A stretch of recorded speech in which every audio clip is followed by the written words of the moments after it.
কথাটা ছিল বা আমাদের যেটার জন্য আমরা পথে নেমেছি, আমাদের জাস্টিস চাই এবং আমরা দেখতে চাই যে এটার সাথে কারা কারা যুক্ত। কারণ এটা এমনই একটা বর্বর ঘটনা যে এটা মানুষের মনে লেগেছে এবং এটাতে যেন একটা সঠিক বিচার বিভাগীয় জায়গায় যেন গিয়ে পৌঁছায়, এটাই আমাদের দাবি। এটার জন্য আমরা পথে নেমেছি এবং আমাদের এই পথ চলা থাকবে যতক্ষণ না পর্যন্ত সঠিক তদন্ত হয়ে সঠিক যেটা হয়েছে, যে কর্মকাণ্ডটা হয়েছে, সেটা আমাদের সামনে যতক্ষণ না আসছে আমরা পথে নামব।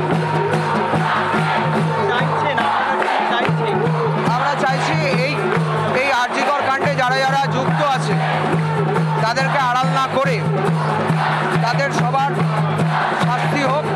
যাদেরকে আড়াল করা হচ্ছে বলে সংবাদ মাধ্যমের কাছ থেকে জানতে পাচ্ছি, সেরকম মানুষজনরা যাতে সঠিক জায়গাতে তাদের মূল্যায়ন হয় এবং বিচার হয়। আরজিকরের এই মেয়েটার যেন বিচার হয়। এটা শুধু আরজিকরের মেয়ের বিচার নয়, এটা সারা ভারতবর্ষের একটা মেয়ের বিচার।